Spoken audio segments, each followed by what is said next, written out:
అప్పుడెప్పుడో జడ్పీటీసీగా గెలిచాడు. అంతకుమించి ప్రత్యక్ష ఎన్నికల్లో దువ్వాడ శ్రీనివాస్ సాధించిందేమీ లేదు. అయితే వైసీపీలో ఎదగాలంటే ఏ క్వాలిఫికేషన్ కావాలో అది మాత్రం పుష్కలంగా ఉందతనికి. అదే నోటి దూకుడు. ముఖ్యంగా చంద్రబాబు, పవన్లను వ్యక్తిగతంగా దూషిస్తూ సొంత పార్టీలో హైలైటయ్యాడు. పవన్ వైవాహిక జీవితం గురించి పదే పదే విమర్శలు గుప్పించి జగన్ దగ్గర మంచి మార్కులు కొట్టేశాడు. దాంతో జగన్ ఏరికోరి అతన్ని ఎమ్మెల్సీని చేశారు. ఇప్పుడు అలాంటి దువ్వాడ ఫ్యామిలీ లైఫ్ రచ్చకెక్కింది. కన్న కూతురే అతనిపై విమర్శలు గుప్పిస్తుంది. దాంతో జనసైనికులతో పాటు నెటిజన్లకు అతను ఒక రేంజ్లో టార్గెట్ అవుతున్నారు. శ్రీకాకుళం జిల్లా వైసీపీ ఎమ్మెల్సీ దువ్వాడ శ్రీనివాస్ కుటుంబం వివాదం రచ్చకెక్కింది. తాజాగా అతని ఇంటి ముందు కుమార్తెలు నిరసనకు దిగారు. తమ తండ్రి బయటకు రావాలంటూ మౌన పోరాటానికి దిగారు. ఎన్నికలకు ఏడాది ముందే దువ్వాడ శ్రీను కుటుంబ వివాదాలు బయటపడ్డాయి. కొన్నాళ్ల కిందట దువ్వాడ శ్రీను అక్కవరం వద్ద ఇంటిని నిర్మించుకొని మరో మహిళతో కలిసి ఉంటున్నట్టు ప్రచారం జరుగుతోంది. వైసీపీ ప్రభుత్వ హయాంలో టీడీపీ, జనసేన నాయకులపై మితిమీరిన నోటి దురుసుతో విమర్శలు చేసిన దువ్వాడ శ్రీనుకు 2021లో జగన్ ఎమ్మెల్సీ పదవి కట్టబెట్టారు. కాంగ్రెస్తో పొలిటికల్ ఎంట్రీ ఇచ్చిన అతను 2001లో శ్రీకాకుళం జిల్లా యువజన కాంగ్రెస్ కార్యదర్శిగా, 2006లో జడ్పీటీసీగా గెలిచి శ్రీకాకుళం జిల్లా పరిషత్ వైస్ చైర్మన్గా పనిచేశాడు. తర్వాత కాంగ్రెస్ పార్టీకి రాజీనామా చేసి చిరంజీవి ఏర్పాటు చేసిన ప్రజారాజ్యం పార్టీలో చేరి 2009లో జరిగిన అసెంబ్లీ ఎన్నికల్లో టెక్కలి నియోజకవర్గం నుండి పోటీ చేసి 3వ స్థానానికి పరిమితమయ్యాడు. తర్వాత వైసీపీలో చేరి 2014లో టెక్కలి ఎమ్మెల్యేగా, 2019లో శ్రీకాకుళం ఎంపీగా పోటీ చేసి ఓటమి మూటగట్టుకున్నాడు.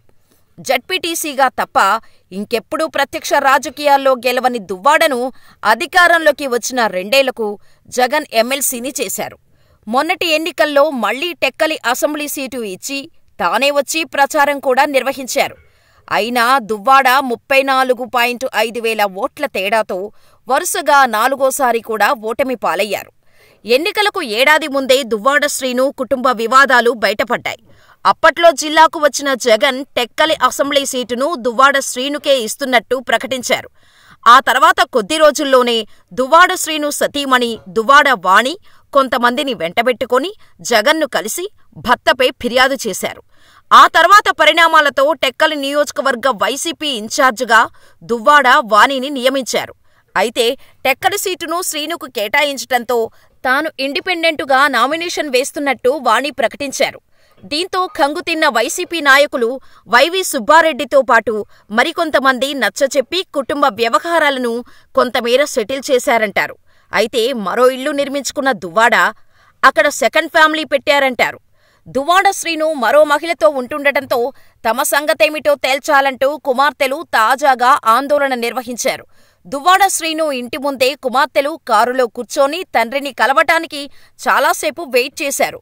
బయట నుంచి పిలిచినప్పటికీ సిబ్బంది గేటు తీయలేదు. దాంతో అతని కుమార్తె హైందని మీడియా ముందుకు వచ్చి ఆవేదన వ్యక్తం చేశారు. అర్ధరాత్రి వరకు నిరీక్షించినా తమ తండ్రి పట్టించుకోకపోవటం బాధ కలిగిందని కన్నీరు పెట్టారు. అతన్ని తమతో కలవకుండా చేస్తున్నది మా నాన్నతో ఇంట్లో ఉంటున్న మహిళేనని, తమ తల్లిదండ్రులకు చట్టపరంగా విడాకులు కాలేదని ఆమె అంటున్నారు. ఎమ్మెల్సీ వ్యవహారంపై భార్య వాణి కూడా తీవ్రంగా స్పందించారు. దువ్వాడ శ్రీను ఎవరి ట్రాపులో పడ్డారో తెలీదని, తమ కుటుంబం రోడ్డున పడిందని ఆవేదన వ్యక్తం చేశారు.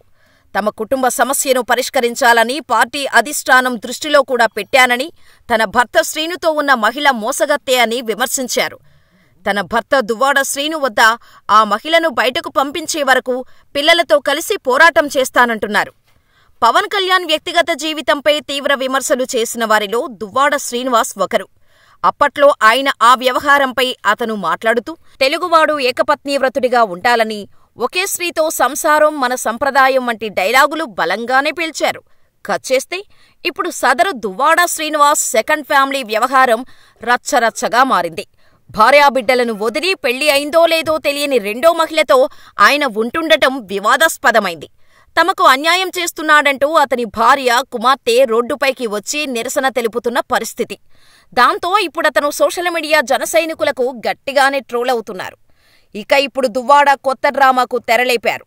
అప్పట్లో కూటమి నేతలపై చేసిన అనుచిత వ్యాఖ్యలకు సంబంధించి భయపడుతున్నారో, లేక ఫ్యామిలీ రచ్చతో కంగారు పడుతున్నాడో కానీ తన దగ్గర తుపాకీ ఉందని, దానికి లైసెన్స్ ఇవ్వాలని కోరుతూ ఎస్పీ దరఖాస్తు చేసుకున్నారు.